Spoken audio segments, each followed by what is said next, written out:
मित्रांनो, जय शिवराय.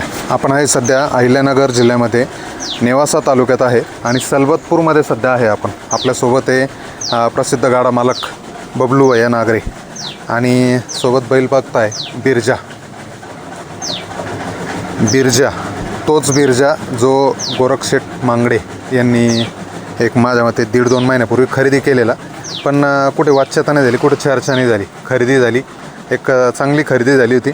चांगला पळणारा बैल हा गोरक्षेठनी खरेदी केला, पण चर्चा नव्हती. आज योगायोग असा झाला की आमचे मित्र बबलू शेठ यांच्याकडे हा बिरजा आला आणि अजून एक त्यांची दावणीची विक्री झाली. त्याच्याविषयी चर्चा करू. भैया नमस्ते. नमस्कार. काय सांगाल, बिरजा कसं काय तुमच्याकडं? आता गोरक्षेठचे ना आपले बऱ्याच दिवसापासून संबंध आहे, 2-3 वर्षापासून संबंध आहे. त्यांचा पहिला आपल्याकडं तो गरुडा बैल पळला 1 वर्षभर आणि त्यांचा आता तो सोन्या पळतो, तो पण आपल्याकडे येत असतो. बरं. मग याला इकडं नेमकं त्या खरेदी कधी झाली बरं याची? याची खरेदी थोडक्यात सांगा ना, कुठलं वासरू होतं, कुठला बैल? हे वासरू संभाजीनगरचं आहे, जटवाड्याचं, छोटूबाईच्या गावातलं. बरं. याच्या जुन्या मालकाचं काय नाव? जुन्या मालकाचं नाव विकास राठोड, आकाश राठोड. बरं. आणि खरेदी कधी झाली? साधारणतः 1.5 महिने झाला असेल. दीड महिना? हा, 1.5 ते 2 महिने. कितीची खरेदी तुम्हाला माहिती? हो. कितीची? 11,51,000ची मोठी खरेदी झाली होती, पण चर्चा नाही झाली. हो. का गोरक्षेठनी चर्चा का बरं नाही केली?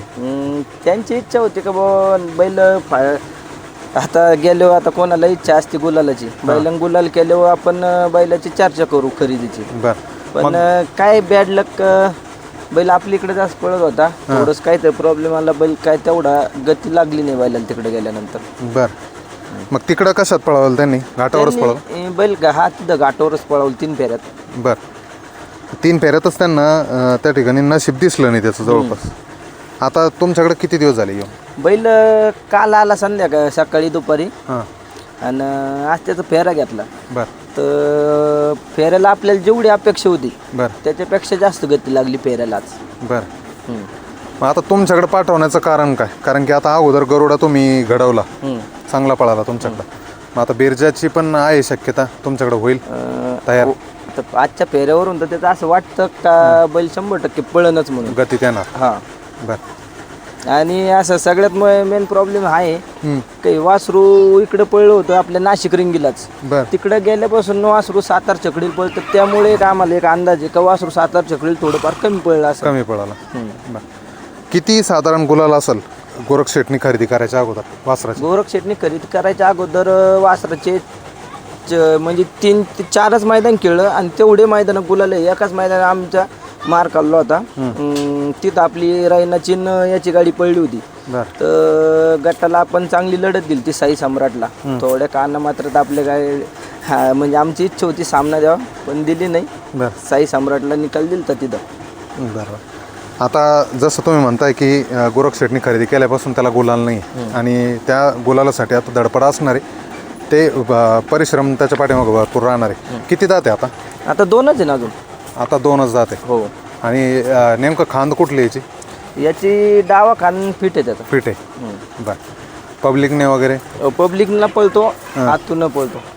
बिरजा याच्या अगोदरही आपण गोठ्यावर जाऊन मुलाखत केलेली मालकाची आणि चांगलं पळणारं वासरू आहे, पण आता कमी जास्त होत राहतं कारण की नामांकित बैल हे सुद्धा कमी पळत आहे आणि वेळ प्रसंगी ते बरोबर त्यांच्या रुटीनमध्ये गती धरता. आता सगळ्यात मोठा पॉईंट येतो, ही मुलाखत आपल्याला महत्त्वाची होतीच, पण हिच्यासोबत अजून एक मुलाखत महत्त्वाची आहे. 2 दिवसापूर्वी मैदान पार पडलं गिडेगावचं आणि या मैदानामध्ये 1 क्रमांकाचा मानकरी ठरला, तो म्हणजे येडा रायना आणि त्याच्यासोबत रुद्रा. आता रुद्राची मुलाखत आपण करून चालू, पण येडा रायना त्याचं नावच तुम्ही युनिक ठेवलं होतं. काहीतरी महाराष्ट्रात सगळ्यात वेगळं नाव त्या रायनाचं होतं आणि खरंच येड्यागत पळत होता तो. त्याचा पळस तसा होता. त्याचं नाव आम्ही पळण्यावरून नव्हतं येडा ठेवलेलं. बरं. बैल मुळातच येडा होता तो. बरं. हा, त्याने आम्ही त्याचं नाव पहिलं रायनाच ठेवलेलं होतं, पण नंतर त्याच्या असे बैल खाली सुट्टीला थोडा आम्हाला त्रास द्यायचा नवीन आणि बैल पळून झाल्यानंतर पण बैल पुढं थांबतच नव्हता, बैल पळतच राहायचा, त्यामुळे आम्ही त्याचं नाव येडा रायना ठेवलं होतं. बरं. आता मैदान झालं, मैदान झाल्याच्या 1 तासाभरातच तुम्ही विक्री केली आणि अजूनही महाराष्ट्राला माहीत नाही की रायना खरेदी झाला, विक्री झाला. नेमकं विकायचं कारण? विकायचं कारण आता कारण आपली काही जास्त मोठी अशी परिस्थिती नाही. हम्म. आपलं परिस्थिती नाजूकच आहे. बरं आणि काय असं ना आपलं हे बैल खरेदी विक्रीवरच चालतं. बरं. हां. म्हणजे याच्या अगोदरही बरेच वासरं बैल तुम्ही घडवले, विकलेले? हो, भरपूर विकलेले. हां. आणि तुम्हाला साथही तशी भेटलेली आहे. छोटू भाई आहे तुमच्यासोबत पाठीशी, त्याच्यामुळं या गोष्टी होत राहतात, खरेदी विक्री होत राहते. पण रायना ज्या पद्धतीने पळत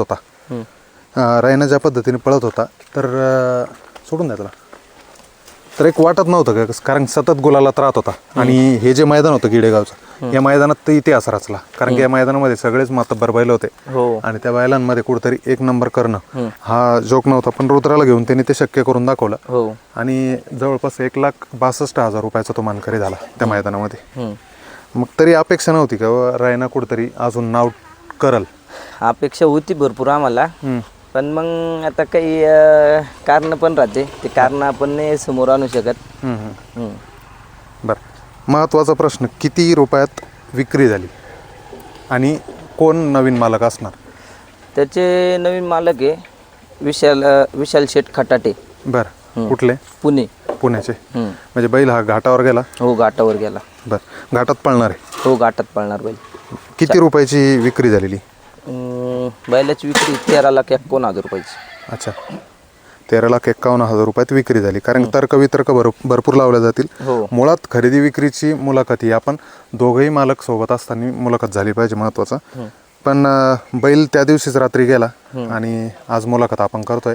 त्या दिवशी आता तुम्हाला फोनच लावणार होतो, पण तुम्ही आमच्यापासून जाऊन 1 तास झालता. म्हणले घरीच पोहोचले असते ना, परत तुम्हाला वापस बोलवणं आम्हाला योग्य वाटलं नाही, त्यामुळे आम्ही काय तुम्हाला त्या दिवशी फोन नाही. व्यवहार पारदर्शक होणं महत्वाचं आहे. तुमचा व्यवहार झाला का संपूर्ण? हो, संपूर्ण व्यवहार. कशी रक्कम भेटली तुम्हाला? आम्हाला 5-6 लाख रुपये, 4-5 लाख रुपये कॅश भेटले. आणि बाकीचे किती रुपये तरी अंदाजे? 4-5 म्हणजे किती रुपये? 4.5 लाख रुपये आम्हाला कॅश भेटले. बाकी सगळे फोन पे द्वारे पैसे आले आम्हाला. म्हणजे जागेवर त्यांनी व्यवहार केला? हो, जागेवर व्यवहार केला त्यांनी. बरं, मग बैल म्हणजे ते ध्यान ठेवूनच होते का जे आताचे मालक आहे ते? कमीत कमी बैलावर 3 महिने झाले. तसं आमचं चालूच होतं ते. 2-2.5 महिन्यापासून त्यांचं चालू होतं का बैल आम्हाला घ्यायचं, आम्हाला यायचं, आम्हाला रक्कम सांगा. पण आपण काय ते समोर येत नसल्यामुळे आपण त्यांना रक्कम सांगत नव्हतो. ते योगायोग झाला, समोर आले, आपला 2 शब्दात व्यवहार झाला त्यांच्यासोबत. त्या दिवशी योगायोग रायनाने पण 1 नंबर करून टाकला. हो, 1 नंबर केला. आणि त्या माणसाच्या मनात तो एक वेगळा आनंद. त्याच्यामुळे व्यवहाराला कुठेतरी घासाघाशी झाली नसेल? नाही, एक पारदर्शक व्यवहार झाला. पारदर्शक व्यवहार झाला. त्यांनी आपल्या शब्दाला मान दिला. 2 शब्दात व्यवहार पूर्ण झाला आपला. आता किती बैल आहे? आता हा परिसर आहे, बबलू शेट नागरे यांना जवळपास बरेच लोक ओळखत असतील. याच्या अगोदर बरेच बैल त्यांच्याकडे पळालेले, गरुडा किंवा आता येडा रायनामुळं थोडेसे जास्त प्रसिद्धी जोतात होते. हा गोठा आहे मित्रांनो. आणि ही घोडी का? घोडा आहे. घोडा आहे, इकडं गोठा आहे. आणि किती बैल आहे आता घरात? बैल सध्या आता नाहीच आहे, आता खरेदी करायचे. बरं, एक बैल आहे आपल्याकडं, तो इथं मित्र असते वासरूच आहे. पण ते पण काहीतरी करणार, ते पण येडच आहे. बरं, त्याचं काहीतरी येडच नाव ठेवा मग. चालतं. छोटू भाईविषयी काय सांगाल? कारण एक तुमच्या खांद्याला खांदा लावून आणि तुमच्या जवळचे संबंध त्या व्यक्तीसोबत होते. आता गेल्या 1-2-3 महिन्यापासून बेड रेस्ट त्यांचा आहे, घरात पडू नये, आणि दुखापत झाली. काय सांगाल त्यांच्याविषयी? आता त्यांच्याबद्दल काय सांगायचं म्हणजे असा विषय, आपण फक्त सांभाळतो, बाकीचं काय मैदानच नियोजन असते सगळे तेच बघते. आपण कुठला पायरा बघत नाही, काहीच नाही. आपण फक्त त्यांना एकच सांगायचं, फेरा घेतला, फेरा झाला का आपल्याला वाटलं का बैल कुठतरी आज राहीन, आपल्याला पायरा व्यवस्थित झाला तर आपण त्यांना तेवढंच सांगायचं, भैया फेरा आज चांगला झाला, आज आपल्या बैलाला चांगला पायरा भेटला तर आपलं बैल 100% गुलालात राहील. एवढं सांगितलं तर मग ते बाकी आपल्याला काही बघायचीच गरज नाही पडत. ते म्हणजे आपले एकदम घरातले सदस्य, बाकी काही असेच नाही. आणि आता जेव्हापासून ते मैदानात नाही तेव्हापासून त्यांची खंत आपल्याला प्रत्येक मैदानात जाणवतेच. हो, नक्कीच. सगळ्या महाराष्ट्रातील बैलगाडा मालकांचे आशीर्वाद त्यांच्या पाठीशी, आणि लवकरच त्यांचं दमदार कमबॅक आपल्याला दिसेल.